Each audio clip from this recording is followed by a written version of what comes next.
তিনি অত্যন্ত দানশীল ছিলেন, সেই জন্যে এই দিনটা আমরা তার দানযজ্ঞের কথাও মনে করি। তিনি কত রকমভাবে কত মানুষকে যে উপকার করেছেন দান করে, এবং শুধু দান নয়, মানে বৃহৎ পরিকল্পনা ওনার ছিল এবং এখনও আছে। বহু মানুষের চিকিৎসার জন্যে, দরিদ্রদের সেবার জন্যে উনি অনেক জায়গায় ভারতবর্ষে বহু স্থানে বিভিন্ন প্রতিষ্ঠান করেছেন। তার মধ্যে দাতব্য চিকিৎসালয়, হসপিটাল, ক্যান্সার হসপিটাল, পিডিয়াট্রিক বাচ্চাদের শিশুদের জন্যে, তারপরে মানসিক হাসপাতাল, বিভিন্নভাবে তিনি সমাজের সেবার জন্য প্রচেষ্টা চালিয়ে গেছেন এবং সেটা আমরা তার পদাঙ্ক অনুসরণ করে এখনও কিছু কিছু করার চেষ্টা করছি। তার মধ্যে ইদানিংকালে ওনার ভক্ত শিষ্যরা মিলে, বিশেষ করে বিদেশের কিছু ভক্ত যারা ইউকেতে থাকেন, এনআরআই, তাদের সাহায্য তারা নিজেরাই স্বতঃপ্রণোদিত হয়ে শুভেচ্ছা নিয়ে এসেছেন। এসে আমাদের পশ্চিমবঙ্গেরই তারাপীঠ বলে একটি স্থানে, আপনারা সকলেই জানেন, সেখানে তারামায়ের মন্দির আছে, সেইখানে ওরা একটি সেবাশ্রম করেছেন, যেখানে প্রতিদিন প্রায় শত শত গরিব দুঃখীর বিনামূল্যে চিকিৎসা করা হয়, তাদের ওষুধপত্র দান করা হয়। আর শিশুদের জন্যে তাদের যে সমস্ত যারা বিলো পভার্টি লেভেল, এরকম বহু শিশু আছে যারা পড়াশোনা করতে তাদের সুযোগ হয় না, তাদের জন্যও একটা বিনামূল্যে নিঃশুল্ক বিদ্যায়তন করা হয়েছে, যেখানে 5 থেকে 10 বছরের ছাত্রছাত্রীরা পড়ে। এবং সেটা হচ্ছে আমাদের সবথেকে বড় কথা হচ্ছে জাতি, ধর্ম, বর্ণ নির্বিশেষে, সেখানে কোনো কাস্ট, ক্রিড, হিন্দু, মুসলমান, কোনো জাতের কোনো বিচার নেই। আমরা সকলের জন্যই আমাদের দরজা খোলা, সকলকেই আমরা চিকিৎসা দিই, সকলকে ওষুধপত্র দিই, সকলকে সেবা করি এবং সব বাচ্চাদের আমাদের ক্যাপাসিটির মধ্যে, যারা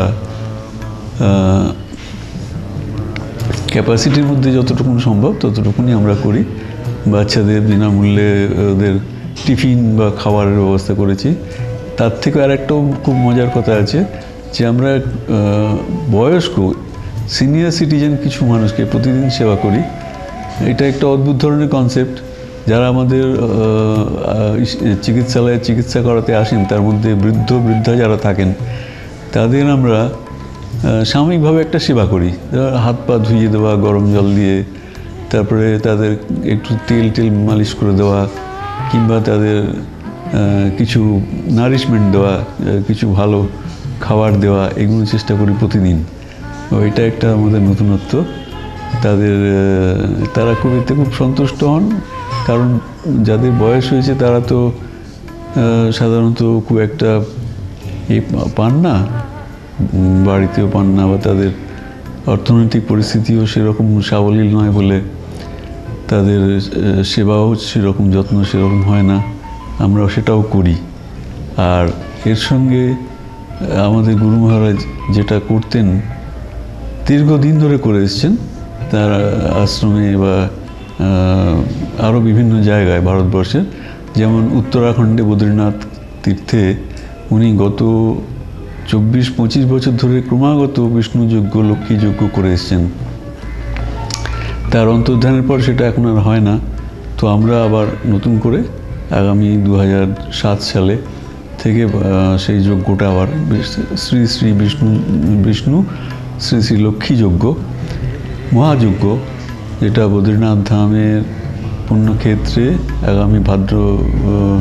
আগামী বাংলা বছরের ভাদ্র মাসে হবে। সেটারও আমরা একটা পরিকল্পনা নিয়েছি। 3 দিনের জন্য যজ্ঞটা হবে এবং সেটাতে অংশগ্রহণ করবেন প্রথিতযশা বিদ্বান, পণ্ডিত, বৈদিক যত আচার্য আছেন উত্তরাখণ্ডের। তার মধ্যে বিশেষ করে ওই বদ্রীনাথ ধামের এবং ওখানকার আশেপাশে যত বেদের বিদ্যালয় আছে সেখানকার পণ্ডিতরা আসবেন যজ্ঞে অংশগ্রহণ করতে। আমরা সেটাও তার জন্য আমরা প্রস্তুত হচ্ছি।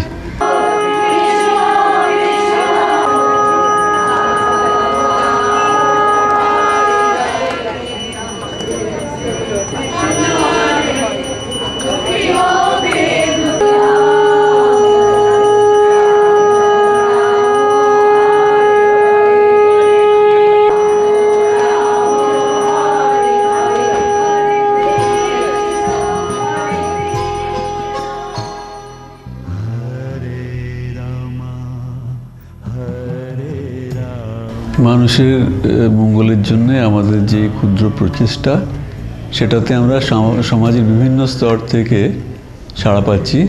বিশেষ করে প্রথিতযশা ডাক্তাররা আসছেন, এগিয়ে আসছেন।